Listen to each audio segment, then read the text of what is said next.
Welcome. Thank you very much for joining us. When we sat down with two sharp local political reporters late last week to discuss the Boston preliminary election results, there was plenty of speculation that Josh Kraft might call an end to his challenge to Boston Mayor Michelle Wu after the historic drubbing he endured on Tuesday night. Well, lo and behold, just a few hours after our taping, Kraft pulled the plug. So we pick up our conversation with Garrity of Politico and Dumcius of Massterlist as they analyze some of the key reasons why things went so wrong for this political campaign.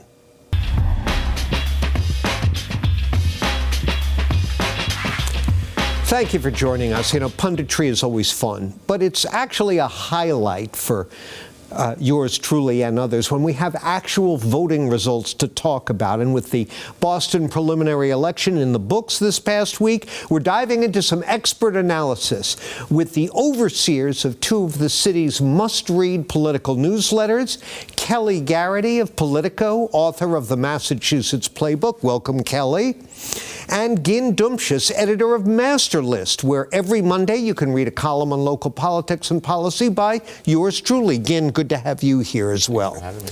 So, Boston Mayor Michelle Wu ran up a historic margin over Josh Kraft last Tuesday, 49%. It's unheard of. She won every ward in the city. You've been covering Boston politics for a long time. Can you briefly explain to our viewers what happened? Well, I think what Josh Kraft, he was looking to run for office, and he found an opponent who's a relentless politician. She hits the doors herself. She has an incredibly loyal crew, and she was hitting him from her perch in Maine when she was on a family vacation, just completely relentless. And I think we saw that in the numbers on Tuesday night. And, President Trump, no surprise, polls very negatively in Massachusetts and particularly in Boston. And she has just hung Trump around poor Josh Kraft's neck, as you put it, relentlessly, Kelly. That's obviously taking its toll. And she also did get a big boost from President Trump from congressional Republicans. I mean, I think when she went to testify before Congress this spring, that was a massive opportunity for her on a national stage to kind of make her pitch. And she's sort of been using that. That's popped up in ads since. It's popped up again and again. And the Trump administration has sort of not stopped hammering Boston. And so she's been able to talk a lot about things that she wants to talk about, what she says, making Boston the safest city for everyone. Every time the Trump administration kind of takes an attack there, she gets the opportunity to deliver the message she wants to. And it's like an in-kind campaign contribution from the White House to the Wu campaign. Speaking of campaign contributions, there's been a lot of talk about the amount of money Josh Kraft has spent. Over $5 million, I believe, is the latest tally. And in recent years, that's been an issue. You've written a lot about that, but isn't one lesson of Tuesday that there are limits to how much impact even big bucks can have on a race like a Boston mayoral race? The money comes in handy when you have a very good candidate. And I think what we saw on Tuesday was that Josh Kraft is struggling. He is not built for this. Yeah. Explain what you mean. What's wrong with Kraft's campaign style? Sure. I mean, you got to give him some leeway for being a political novice, right? Yeah. This is the first time he's run. But I think we saw time and time again in forums out in public, he struggled. He once he got off his talking points, it was sometimes you'd cringe a little bit, and I think we saw that also on election night. On a prelim night, he came out very briefly and said, we asked, "What's your plan to close the gap?" And he kind of shrugged. He said, "I don't know. We'll figure it out tomorrow." And Kelly, I've got to give you credit. For some time, you've been all over the somewhat curious fact that Governor Healey has never endorsed Mayor Wu, and as we're taping here on Thursday after the preliminary, she still haven't. What's up with that? I mean, the governor, she's not a Boston voter, so I'll give her that at least. But I think it's kind of an interesting political question, and I think to some degree it speaks to the different voting bases that that Governor Healey and that Mayor Michelle Wu have.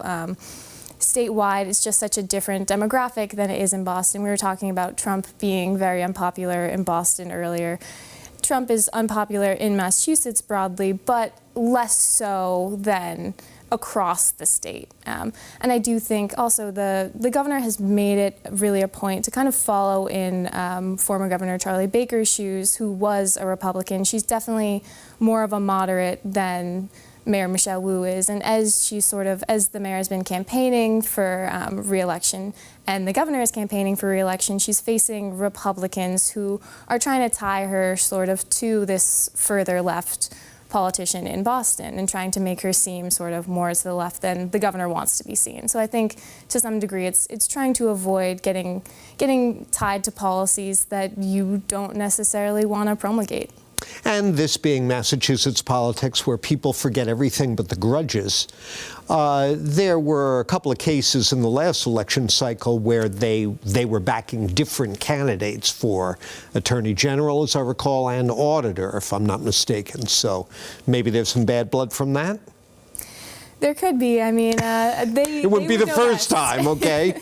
All right. Well, speaking of Healey, I'm sorry, Ginn, did you want to weigh in there? No, I was going to say that also, you know, it's interesting. The mayor's power, a lot of allies are from the House. I mean, I think you're seeing that with Mike Moran from Brighton, Aaron Michaelwitz, the House Ways and Means chairman. He's also the godfather of the new baby Mira. Right. Very cute baby, by the way. Yes, that's she definitely out on the campaign trail. People can meet her. So she's adorable. Yeah. But yeah, so I think where a lot of the allies that are on Beacon Hill for Wu, they're in the House.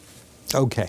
All right. Well, speaking of Healey, the Mass Inc. polling group came out with a poll this past week for the Commonwealth Beacon website about Governor Healey and other matters, and she had a 55% job approval rating. 20% strongly approve of her performance, 36% somewhat approve.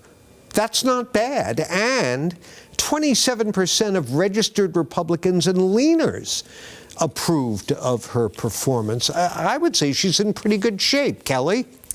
I think obviously she's well above water. I think also her disapproval was relatively low. Yeah. And I do think, too, kind of to what I was talking about before, of her wanting to strike sort of a more moderate tone, it seems like she is achieving that, considering this 20% of people who lean a little bit more to the right are supportive of her. Yeah, yeah. I mean, she's right where you want to be getting at this point, right, with the election coming up next year. Right. I would say the other thing is it's a snapshot, and this poll was taken before she launched kind of her counteroffensive on vaccines, kind of decoupling from the federal government, and I imagine based on previous polling, that's a fairly popular thing to be doing. That cuts across all party lines in Massachusetts. Well, listen, we appreciate you both. Subscribe to and read the Massachusetts Playbook, written Monday through Friday by Kelly Garrity, and of course, Massterlist, featuring the master, Dumcius. Thank you for being here. Thanks for having us.